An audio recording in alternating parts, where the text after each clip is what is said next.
Think and Grow Rich. Chapter 15. How to Outwit the 6 Ghosts of Fear. Take inventory of yourself as you read this closing chapter and find out how many of the ghosts are standing in your way. Before you can put any portion of this philosophy into successful use, your mind must be prepared to receive it. The preparation is not difficult. It begins with study, analysis, and understanding of 3 enemies which you shall have to clear out. These are indecision, doubt, and fear. The 6th sense will never function while these 3 negatives, or any of them, remain in your mind. The members of this unholy trio are closely related. Where one is found, the other 2 are close at hand. Indecision is the seedling of fear. Remember this as you read. Indecision crystallizes into doubt, the 2 blend and become fear. The blending process often is slow. This is one reason why these 3 enemies are so dangerous. They germinate and grow without their presence being observed. The remainder of this chapter describes an end which must be attained before the philosophy, as a whole, can be put into practical use. It also analyzes a condition which has, but lately, reduced huge numbers of people to poverty, and it states a truth which must be understood by all who accumulate riches, whether measured in terms of money or a state of mind of far greater value than money. The purpose of this chapter is to turn the spotlight of attention upon the cause and the cure of the 6 basic fears. Before we can master an enemy, we must know its name, its habits, and its place of abode. As you read, analyze yourself carefully and determine which, if any, of the 6 common fears have attached themselves to you. Do not be deceived by the habits of these subtle enemies. Sometimes they remain hidden in the subconscious mind, where they are difficult to locate and still more difficult to eliminate. The 6 basic fears. There are 6 basic fears, with some combination of which every human suffers at one tune or another. Most people are fortunate if they do not suffer from the entire 6. Named in the order of their most common appearance, they are: the fear of poverty, at the bottom of the fear of criticism, most of one's the fear of ill health, worries, the fear of loss of love of someone, the fear of old age, the fear of death. All other fears are of minor importance. They can be grouped under these 6 headings. The prevalence of these fears, as a curse to the world, runs in cycles. For almost 6 years, while the Depression was on, we floundered in the cycle of fear of poverty. During the World War, we were in the cycle of fear of death. Just following the war, we were in the cycle of fear of ill health, as evidenced by the epidemic of disease which spread itself all over the world. Fears are nothing more than states of mind. One state of mind is subject to control and direction. Physicians, as everyone knows, are less subject to attack by disease than ordinary laymen, for the reason that physicians do not fear disease. Physicians, without fear or hesitation, have been known to physically contact hundreds of people, daily, who were suffering from such contagious diseases as smallpox, without becoming infected. Their immunity against the disease consisted, largely, if not solely, in their absolute lack of fear. Man can create nothing which he does not first conceive in the form of an impulse of thought. Following this statement, comes another of still greater importance, namely, man's thought impulses begin immediately to translate themselves into their physical equivalent, whether those thoughts are voluntary or involuntary. Thought impulses which are picked up through the ether, by mere chance, thoughts which have been released by other minds, may determine one's financial, business, professional, or social destiny just as surely as do the thought impulses which one creates by intent and design. We are here laying the foundation for the presentation of a fact of great importance to the person who does not understand why some people appear to be lucky while others of equal or greater ability, training, experience, and brain capacity seem destined to ride with misfortune. This fact may be explained by the statement that every human being has the ability to completely control his own mind, and with this control, obviously, every person may open his mind to the tramp thought impulses, which are being released by other brains, or close the doors tightly and admit only thought impulses of his own choice. Nature has endowed man with absolute control over but one thing, and that is thought.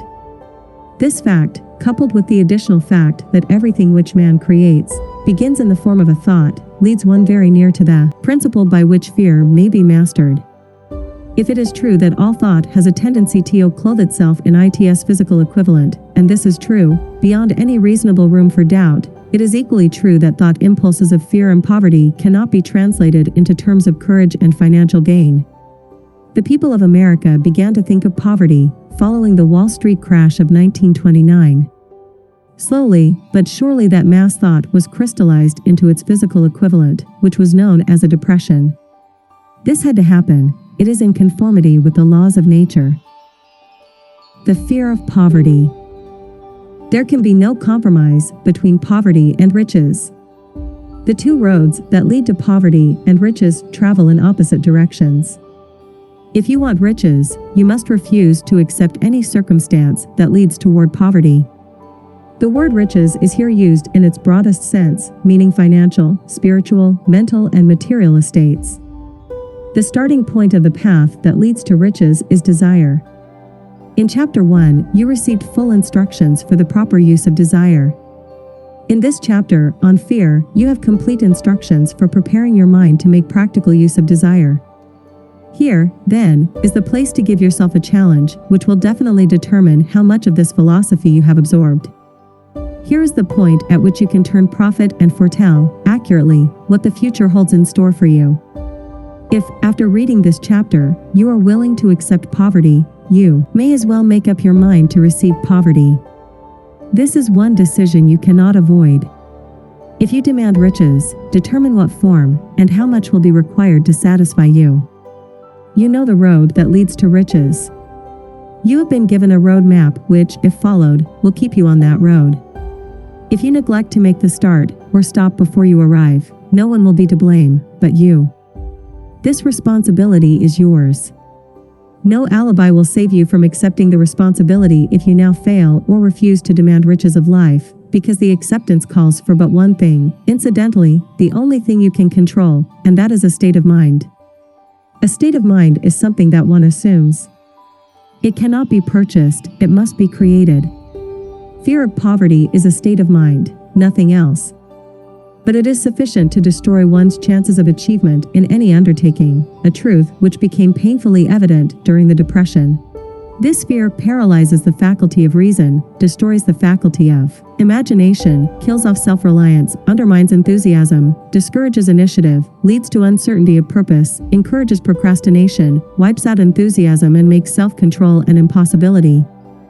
It takes the charm from one's personality, destroys the possibility of accurate thinking, diverts concentration of effort, it masters persistence, turns the willpower into nothingness, destroys ambition, beclouds the memory and invites failure in every conceivable form, it kills love and assassinates the finer emotions of the heart, discourages friendship and invites disaster in 100 forms, leads to sleeplessness, misery and unhappiness, and all this despite the obvious truth that we live in a world of overabundance of everything the heart could desire, with nothing standing between us and our desires, excepting lack of a definite purpose.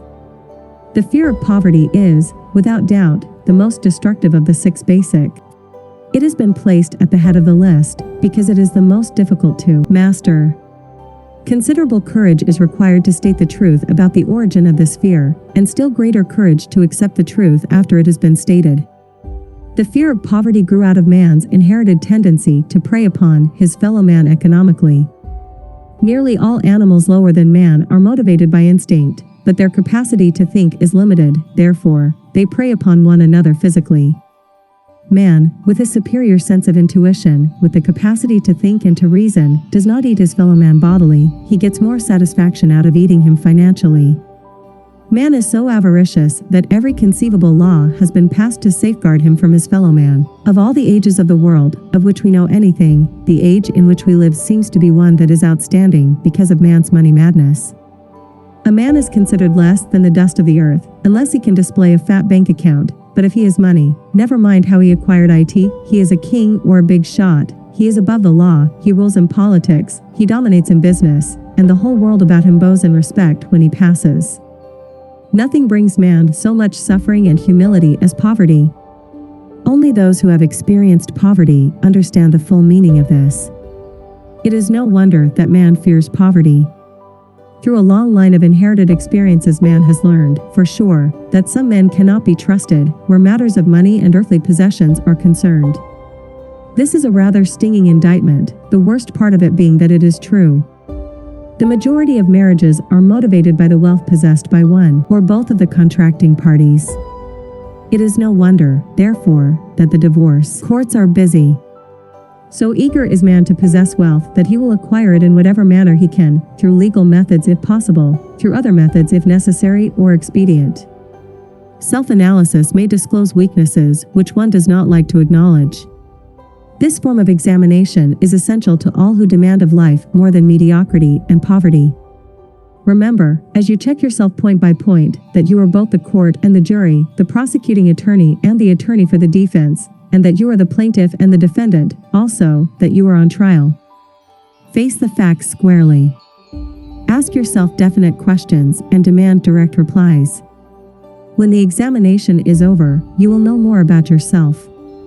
If you do not feel that you can be an impartial judge in this self-examination, call upon someone who knows you well to serve as judge while you cross-examine yourself. You are after the truth. Get it, no matter at what cost, even though it may temporarily embarrass you. The majority of people, if asked what they fear most, would reply, "I fear nothing." The reply would be inaccurate, because few people realize that they are bound, handicapped, whipped spiritually and physically through some form of fear. So subtle and deeply seated is the emotion of fear that one may go through life burdened with it, never recognizing its presence. Only a courageous analysis will disclose the presence of this universal enemy. When you begin such an analysis, search deeply into your character.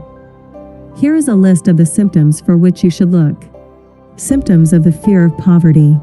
Commonly expressed through lack of ambition, willingness to tolerate poverty, acceptance of whatever compensation life may offer without protest, mental and physical laziness, lack of initiative, imagination, enthusiasm and self-control, indecision, the habit of permitting others to do one's thinking, staying on the fence, doubt. Generally expressed through alibis and excuses designed to cover up, explain away, or apologize for one's failures, sometimes expressed in the form of envy of those who are successful, or by criticizing them.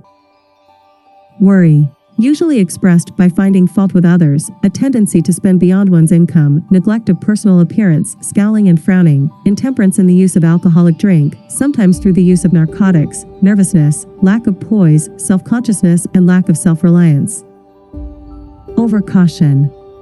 The habit of looking for the negative side of every circumstance, thinking and talking of possible failure instead of concentrating upon the means of succeeding. Knowing all the roads to disaster, but never searching for the plans to avoid failure. Waiting for the right time to begin putting ideas and plans into action until the waiting becomes a permanent habit. Remembering those who have failed and forgetting those who have succeeded. Seeing the hole in the donut, but overlooking the donut. Pessimism, leading to indigestion, poor elimination, auto-intoxication, bad breath and bad disposition. Procrastination. The habit of putting off until tomorrow that which should have been done last year.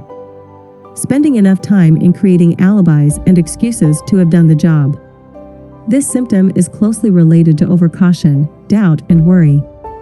Refusal to accept responsibility when it can be avoided. Willingness to compromise rather than put up a stiff fight. Compromising with difficulties instead of harnessing and using them as stepping stones to advancement. Bargaining with life for a penny instead of demanding prosperity, opulence, riches, contentment and happiness.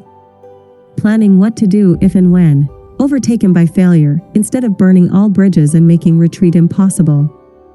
Weakness of, and often total lack of self-confidence, definiteness of purpose, self-control, initiative, enthusiasm, ambition, thrift and sound reasoning ability. Expecting poverty instead of demanding riches. Association with those who accept poverty instead of seeking the company of those who demand and receive riches. Money talks. Some will ask, why did you write a book about money? Why measure riches in dollars alone? Some will believe, and rightly so, that there are other forms of riches more desirable than money.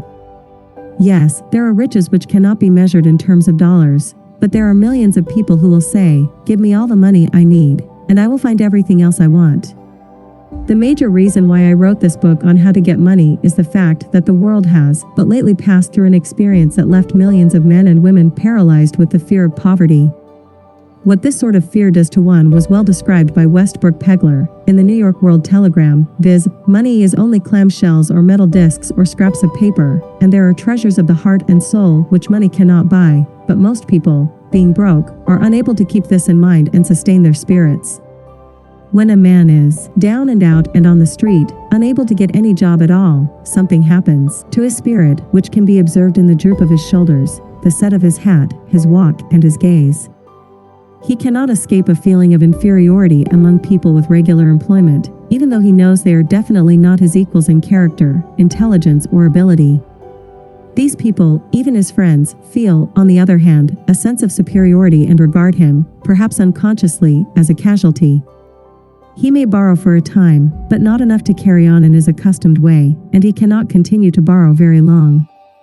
But borrowing in itself, when a man is borrowing merely to live, is a depressing experience, and the money lacks the power of earned money to revive his spirits. Of course, none of this applies to bums or habitual ne'er-do-wells, but only to men of normal ambitions and self-respect. Women conceal despair. Women in the same predicament must be different. We somehow do not think of women at all in considering the down and outers. They are scarce in the breadlines, they rarely are seen begging on the streets, and they are not recognizable in crowds by the same plain signs which identify busted men. Of course, I do not mean the shuffling hags of the city streets who are the opposite number of the confirmed male bums. I mean reasonably young, decent, and intelligent women. There must be many of them, but their despair is not apparent. Maybe they kill themselves. When a man is down and out, he has time on his hands for brooding.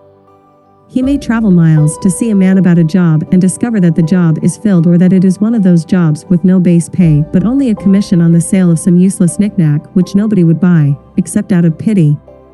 Turning that down, he finds himself back on the street with nowhere to go but just anywhere. So he walks and walks. He gazes into store windows at luxuries which are not for him, and feels inferior and gives way to people who stop to look with an active interest. He wanders into the railroad station or puts himself down in the library to ease his legs and soak up a little heat, but that isn't looking for a job, so he gets going again. He may not know it, but his aimlessness would give him away even if the very lines of his figure did not. He may be well dressed in the clothes left over from the days when he had a steady job, but the clothes cannot disguise the droop. Money makes difference. He sees thousands of other people, bookkeepers or clerks or chemists or wagon hands, busy at their work and envies them from the bottom of his soul. They have their independence, their self-respect and manhood, and he simply cannot convince himself that he is a good man, too, though he argue it out and arrive at a favorable verdict hour after hour. It is just money which makes this difference in him. With a little money he would be himself again. Some employers take the most shocking advantage of people who are down and out. The agencies hang out little colored cards offering miserable wages to busted men, $12 a week, $15 a week. An $18 a week job is a plum, and anyone with $25 a week to offer does not hang the job in front of an agency on a colored card. I have a want ad clipped from a local paper demanding a clerk, a good, clean penman, to take telephone orders for a sandwich shop from 11 a.m. to 2 p.m. for $8 a month, not $8 a week, but $8 a month. The ad says also, state religion. Can you imagine the brutal effrontery of anyone who demands a good, clean penman for 11 cents an hour inquiring into the victim's religion? But that is what busted people are offered. The fear of criticism. Just how man originally came by this fear, no one can state definitely, but one thing is certain, he has it in a highly developed form. Some believe that this fear made its appearance about the time that politics became a profession. Others believe it can be traced to the age when women first began to concern themselves with styles in wearing apparel. This author, being neither a humorist nor a prophet, is inclined to attribute the basic fear of criticism to that part of man's inherited nature which prompts him not only to take away his fellow man's goods and wares, but to justify his action by criticism of his fellow man's character. It is a well-known fact that a thief will criticize the man from whom he steals, that politicians seek office, not by displaying their own virtues and qualifications, but by attempting to besmirch their opponents. The fear of criticism takes on many forms, the majority of which are petty and trivial. Bald-headed men, for example, are bald for no other reason than their fear of criticism. Heads become bald because of the tight-fitting bands of hats, which cut off the circulation from the roots of the hair. Men wear hats, not because they actually need them, but mainly because everyone is doing it. The individual falls into line and does likewise, lest some other individual criticize him. Women seldom have bald heads, or even thin hair, because they wear hats which fit their heads loosely, the only purpose of the hats being adornment. But it must not be supposed that women are free from the fear of criticism. If any woman claims to be superior to man with reference to this fear, ask her to walk down the street wearing a hat of the vintage of 1890. The astute manufacturers of clothing have not been slow to capitalize this basic fear of criticism, with which all mankind has been cursed. Every season the styles and many articles of wearing apparel change. Who establishes the styles? Certainly not the purchaser of clothing, but the manufacturer. Why does he change the styles so often? The answer is obvious. He changes the styles so he can sell more clothes. For the same reason the manufacturers of automobiles, with a few rare and very sensible exceptions, change styles of models every season. No man wants to drive an automobile which is not of the latest style, although the older model may actually be the better car. We have been describing the manner in which people behave under the influence of fear of criticism as applied to the small and petty things of life. Let us now examine human behavior when this fear affects people in connection with the more important events of human relationship.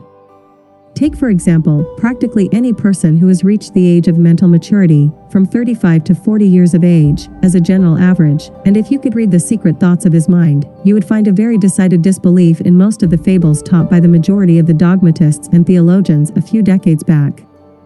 Not often, however, will you find a person who has the courage to openly state his belief on this subject. Most people will, if pressed far enough, tell a lie, rather than admit that they do not believe the stories associated with that form of religion which held people in bondage prior to the age of scientific discovery and education.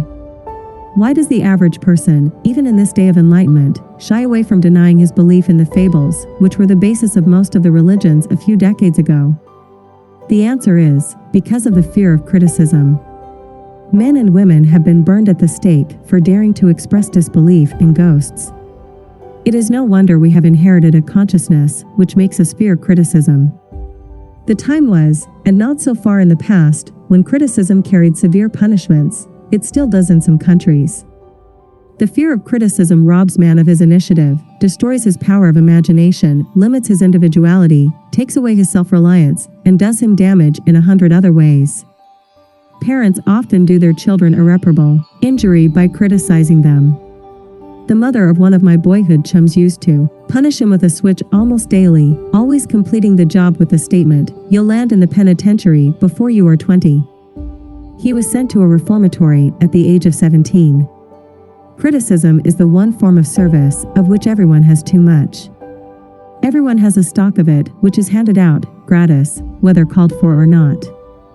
One's nearest relatives often are the worst offenders. It should be recognized as a crime. In reality, it is a crime of the worst nature for any parent to build inferiority complexes in the mind of a child through unnecessary criticism. Employers who understand human nature get the best there is in men, not by criticism, but by constructive suggestion. Parents may accomplish the same results with their children. Criticism will plant fear in the human heart or resentment, but it will not build love or affection. Symptoms of the fear of criticism. This fear is almost as universal as the fear of poverty, and its effects are just as fatal to personal achievement, mainly because this fear destroys initiative and discourages the use of imagination.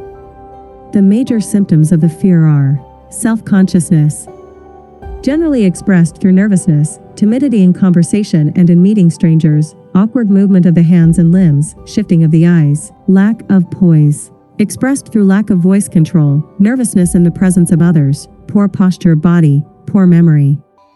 Personality. Lacking in firmness of decision, personal charm, and ability to express opinions, definitely. The habit of sidestepping issues instead of meeting them squarely. Agreeing with others without careful examination of their opinions. Inferiority complex. The habit of expressing self-approval by word of mouth and by actions as a means of covering up a feeling of inferiority. Using big words to impress others, often without knowing the real meaning of the words. Imitating others in dress, speech, and manners. Boasting of imaginary achievements.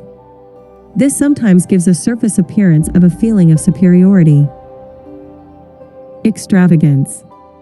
The habit of trying to keep up with the Joneses, spending beyond one's income. Lack of initiative. Failure to embrace opportunities for self-advancement, fear to express opinions, lack of confidence in one's own ideas, giving evasive answers to questions asked by superiors, hesitancy of manner and speech, deceit in both words and deeds. Lack of ambition. Mental and physical laziness, lack of self-assertion, slowness in reaching decisions, easily influenced by others, the habit of criticizing others behind their backs and flattering them to their faces, the habit of accepting defeat without protest, quitting an undertaking when opposed by others, suspicious of other people without cause, lacking in tactfulness of manner and speech, unwillingness to accept the blame for mistakes. The fear of ill health. This fear may be traced to both physical and social heredity.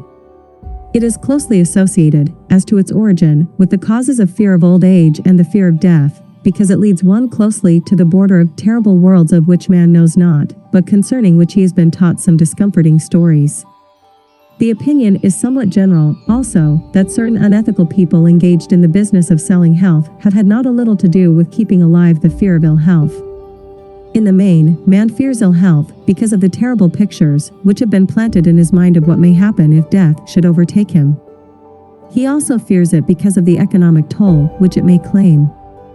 A reputable physician estimated that 75% of all people who visit physicians for professional service are suffering with hypochondria, imaginary illness.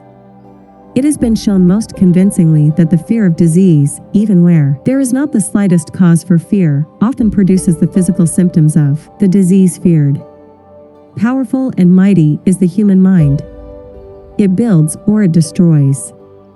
Playing upon this common weakness of fear of ill health, dispensers of patent medicines have reaped fortunes.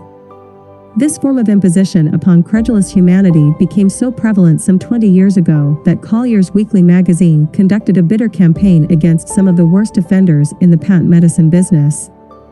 During the flu epidemic which broke out during the World War, the mayor of New York City took drastic steps to check the damage which people were doing themselves through their inherent fear of ill health. He called in the newspaper men and said to them, "Gentlemen, I feel it necessary to ask you not to publish any scare headlines concerning the flu epidemic. Unless you cooperate with me, we will have a situation which we cannot control." The newspapers quit publishing stories about the flu, and within 1 month, the epidemic had been successfully checked. Through a series of experiments conducted some years ago, it was proved that people may be made ill by suggestion. We conducted this experiment by causing 3 acquaintances to visit the victims, each of whom asked the question, "What ails you?" "You look terribly ill." The first questioner usually provoked a grin and a nonchalant "Oh, nothing, I'm all right," from the victim. The second questioner usually was answered with the statement, "I don't know exactly, but I do feel badly." The third questioner was usually met with the frank admission that the victim was actually feeling ill. Try this on an acquaintance if you doubt that it will make him uncomfortable, but do not carry the experiment too far. There is a certain religious sect whose members take vengeance upon their enemies by the hexing method. They call it placing a spell on the victim. There is overwhelming evidence that disease sometimes begins in the form of negative thought impulse. Such an impulse may be passed from one mind to another, by suggestion, or created by an individual in his own mind. A man who is blessed with more wisdom than this incident might indicate once said, "When anyone asks me how I feel, I always want to answer by knocking him down." Doctors send patients into new climates for their health because a change of mental attitude is necessary. The seed of fear of ill health lives in every human mind. Worry, fear, discouragement, disappointment in love and business affairs cause this seed to germinate and grow. The recent business depression kept the doctors on the run because every form of negative thinking may cause ill health. Disappointments in business and in love stand at the head of the list of causes of fear of ill health. A young man suffered a disappointment in love which sent him to a hospital. 4 months he hovered between life and death. A specialist in suggestive therapeutics was called in. The specialist changed nurses, placing him in charge of a very charming young woman who began, by pre-arrangement with the doctor, to make love to him the first day of her arrival on the job. Within 3 weeks, the patient was discharged from the hospital, still suffering, but with an entirely different malady. He was in love again. The remedy was a hoax, but the patient and the nurse were later married. Both are in good health at the time of this writing. Symptoms of the fear of ill health. The symptoms of this almost universal fear are autosuggestion, the habit of negative use of self-suggestion by looking for and expecting to find the symptoms of all kinds of disease, enjoying imaginary illness and speaking of it as being real, the habit of trying all fads and isms recommended by others as having therapeutic value, talking to others of operations, accidents, and other forms of illness, experimenting with diets, physical exercises, reducing systems, without professional guidance, trying home remedies, patent medicines, and quack remedies. Hypochondria. The habit of talking of illness, concentrating the mind upon disease, and expecting its appearance until a nervous break occurs. Nothing that comes in bottles can cure this condition. It is brought on by negative thinking, and nothing but positive thought can effect a cure. Hypochondria, a medical term for imaginary disease, is said to do as much damage on occasion as the disease one fears might do.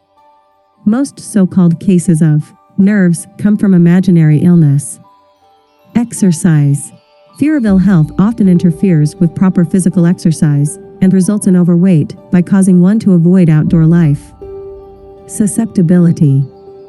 Fear of ill health breaks down nature's body resistance and creates a favorable condition for any form of disease one may contact. The fear of ill health often is related to the fear of poverty, especially in the case of the hypochondriac, who constantly worries about the possibility of having to pay doctor's bills, hospital bills, etc. This type of person spends much time preparing for sickness, talking about death, saving money for cemetery lots, and burial expenses, etc. Self-coddling. The habit of making a bid for sympathy, using imaginary illness as a lure. People often resort to this trick to avoid work. The habit of feigning illness to cover plain laziness or to serve as an alibi for lack of ambition. Intemperance. The habit of using alcohol or narcotics to destroy pain such as headaches, neuralgia, etc., instead of eliminating the cause. The habit of reading about illness and worrying over the possibility of being stricken by it. The habit of reading patent medicine advertisements. The fear of loss of love. The original source of this inherent fear needs but little description, because it obviously grew out of man's polygamous habit of stealing his fellow man's mate, and his habit of taking liberties with her whenever he could. Jealousy and other similar forms of dementia precox grow out of man's inherited fear of the loss of love of someone. This fear is the most painful of all the 6 basic fears. It probably plays more havoc with the body and mind than any of the other basic fears, as it often leads to permanent insanity. The fear of the loss of love probably dates back to the Stone Age, when men stole women by brute force. They continue to steal females, but their technique has changed. Instead of force, they now use persuasion, the promise of pretty clothes, motor cars, and other bait, much more effective than physical force. Man's habits are the same as they were at the dawn of civilization, but he expresses them differently. Careful analysis has shown that women are more susceptible to this fear than men. This fact is easily explained. Women have learned, from experience, that men are polygamous by nature, that they are not to be trusted in the hands of rivals. Symptoms of the fear of loss of love. The distinguishing symptoms of this fear are jealousy, the habit of being suspicious of friends and loved ones without any reasonable evidence of sufficient grounds. Jealousy is a form of dementia precox, which sometimes becomes violent without the slightest cause. The habit of accusing wife or husband of infidelity without grounds. General suspicion of everyone, absolute faith in no one. Fault finding. The habit of finding fault with friends, relatives, business associates, and loved ones upon the slightest provocation, or without any cause whatsoever. Gambling. The habit of gambling, stealing, cheating, and otherwise taking hazardous chances to provide money for loved ones, with the belief that love can be bought. The habit of spending beyond one's means, or incurring debts, to provide gifts for loved ones, with the object of making a favorable showing. Insomnia, nervousness, lack of persistence, weakness of will, lack of self-control, lack of self-reliance, bad temper. The fear of old age. In the main, this fear grows out of two sources. First, the thought that old age may bring with it poverty. Secondly, and by far the most common source of origin, from false and cruel teachings of the past which have been too well mixed with fire and brimstone, and other bogies cunningly designed to enslave man through fear.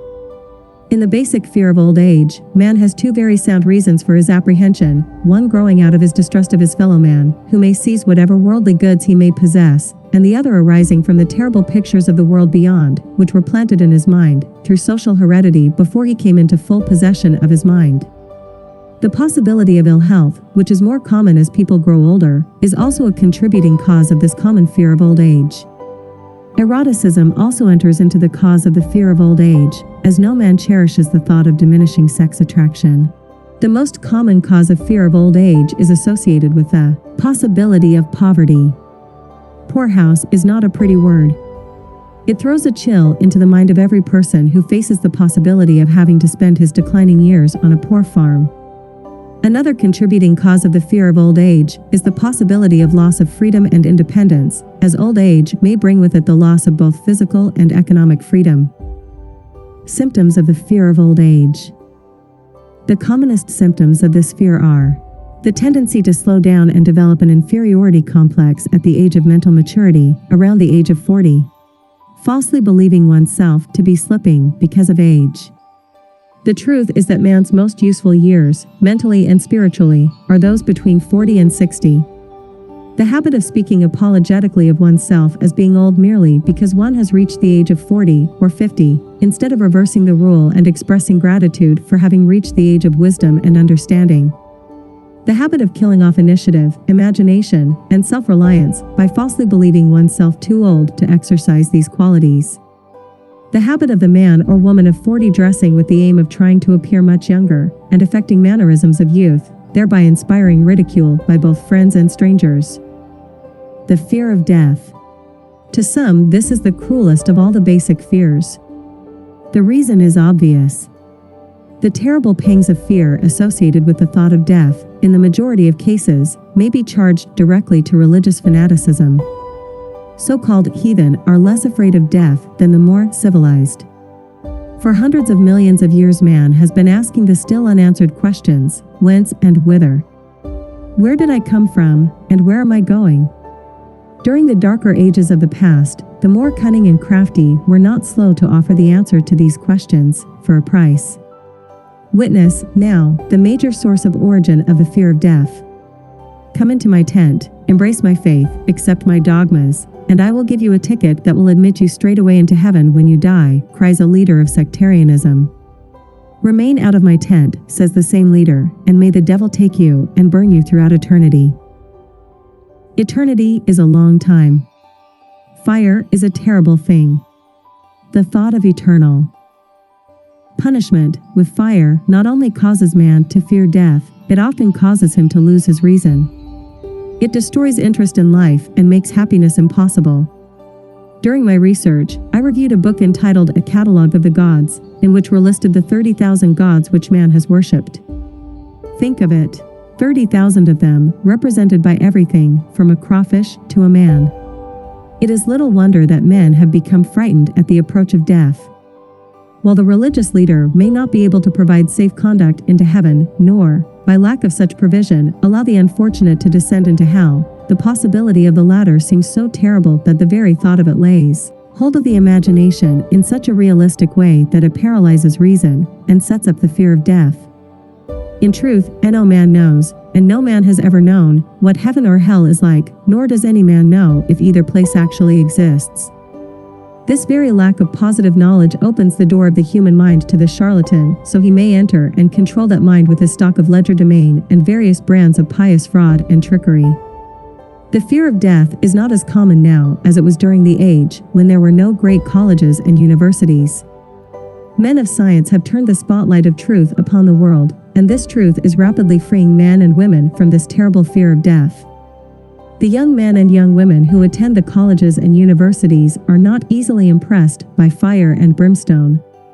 Through the aid of biology, astronomy, geology, and other related sciences, the fears of the Dark Ages, which gripped the minds of men and destroyed their reason, have been dispelled.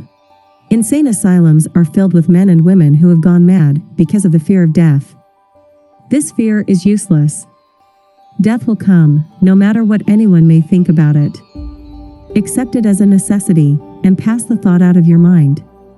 It must be a necessity, or it would not come to all. Perhaps it is not as bad as it has been pictured. The entire world is made up of only two things, energy and matter. In elementary physics, we learned that neither matter nor energy, the only two realities known to man, can be created nor destroyed. Both matter and energy can be transformed, but neither can be destroyed. Life is energy, if it is anything. If neither energy nor matter can be destroyed, of course life cannot be destroyed. Life, like other forms of energy, may be passed through various processes of transition or change, but it cannot be destroyed. Death is mere transition. If death is not mere change or transition, then nothing comes after death, except a long, eternal, peaceful sleep, and sleep is nothing to be feared. Thus you may wipe out, forever, the fear of death. Symptoms of the fear of death.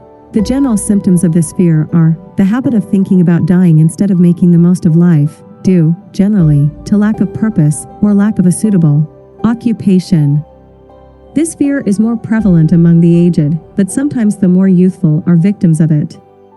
The greatest of all remedies for the fear of death is a burning desire for achievement, backed by useful service to others. A busy person seldom has time to think about dying. He finds life too thrilling to worry about death. Sometimes the fear of death is closely associated with the fear of poverty, where one's death would leave loved ones poverty-stricken. In other cases, the fear of death is caused by illness and the consequent breaking down of physical body resistance. The commonest causes of the fear of death are ill health, poverty, lack of appropriate occupation, disappointment over love, insanity, religious fanaticism. Worry is a state of mind based upon fear. It works slowly, but persistently. It is insidious and subtle. Step by step, it digs itself in until it paralyzes one's reasoning faculty, destroys self-confidence and initiative. Worry is a form of sustained fear caused by indecision, therefore it is a state of mind which can be controlled. An unsettled mind is helpless. Indecision makes an unsettled mind. Most individuals lack the willpower to reach decisions promptly, and to stand by them after they have been made, even during normal business conditions. During periods of economic unrest, such as the world recently experienced, the individual is handicapped, not alone by his inherent nature to be slow at reaching decisions, but he is influenced by the indecision of others around him who have created a state of mass indecision. During the Depression, the whole atmosphere, all over the world, was filled with forenza and worryitis, the two mental disease germs, which began to spread themselves after the Wall Street frenzy in 1929. There is only one known antidote for these germs. It is the habit of prompt and firm decision. Moreover, it is an antidote which every individual must apply for himself. We do not worry over conditions once we have reached a decision to follow a definite line of action. I once interviewed a man who was to be electrocuted 2 hours later. The condemned man was the calmest of some 8 men who were in the death cell with him. His calmness prompted me to ask him how it felt to know that he was going into eternity in a short while. With a smile of confidence on his face, he said, "It feels fine. Just think, brother, my troubles will soon be over. I have had nothing but trouble all my life. It has been a hardship to get food and clothing. Soon I will not need these things. I have felt fine ever since I learned for certain that I must die. I made up my mind then to accept my fate in good spirit. As he spoke, he devoured a dinner of proportions sufficient for 3 men, eating every mouthful of the food brought to him, and apparently enjoying it as much as if no disaster awaited him. Decision gave this man resignation to his fate. Decision can also prevent one's acceptance of undesired circumstances. The 6 basic fears become translated into a state of worry through indecision. Relieve yourself forever of the fear of death by reaching a decision to accept death as an inescapable event. Whip the fear of poverty by reaching a decision to get along with whatever wealth you can accumulate without worry. Put your foot upon the neck of the fear of criticism by reaching a decision not to worry about what other people think, do, or say. Eliminate the fear of old age by reaching a decision to accept it, not as a handicap, but as a great blessing which carries with it wisdom, self-control, and understanding not known to youth. Acquit yourself of the fear of ill health by the decision to forget symptoms. Master the fear of loss of love by reaching a decision to get along without love, if that is necessary. Kill the habit of worry, in all its forms, by reaching a general, blanket decision that nothing which life has to offer is worth the price of worry. With this decision will come poise, peace of mind, and calmness of thought which will bring happiness. A man whose mind is filled with fear not only destroys his own chances of intelligent action, but he transmits these destructive vibrations to the minds of all who come into contact with him, and destroys also their chances. Even a dog or a horse knows when its master lacks courage. Moreover, a dog or a horse will pick up the vibrations of fear thrown off by its master, and behave accordingly. Lower down the line of intelligence in the animal kingdom, one finds the same capacity to pick up the vibrations of fear. A honeybee immediately senses fear in the mind of a person, for reasons unknown. A bee will sting the person whose mind is releasing vibrations of fear, much more readily than it will molest the person whose mind registers no fear. The vibrations of fear pass from one mind to another just as quickly and as surely as the sound of the human voice passes from the broadcasting station to the receiving set of a radio, and by the selfsame medium. Mental telepathy is a reality. Thoughts pass from one mind to another, voluntarily, whether or not this fact is recognized by either the person releasing the thoughts, or the persons who pick up those thoughts. The person who gives expression, by word of mouth, to negative or destructive thoughts is practically certain to experience the results of those words in the form of a destructive kickback. The release of destructive thought impulses, alone, without the aid of words, produces also a kickback in more ways than one. First of all, and perhaps most important to be remembered, the person who releases thoughts of a destructive nature must suffer damage through the breaking down of the faculty of creative imagination.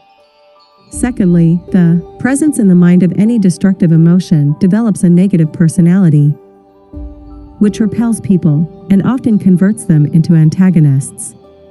The third source of damage to the person who entertains or releases negative thoughts lies in this significant fact. These thought impulses are not only damaging to others, but they embed themselves in the subconscious mind of the person releasing them, and there become a part of his character. One is never through with a thought, merely by releasing it. When a thought is released, it spreads in every direction, through the medium of the ether, but it also plants itself permanently in the subconscious mind of the person releasing it. Your business in life is, presumably, to achieve success. To be successful, you must find peace of mind, acquire the material needs of life, and above all, attain happiness.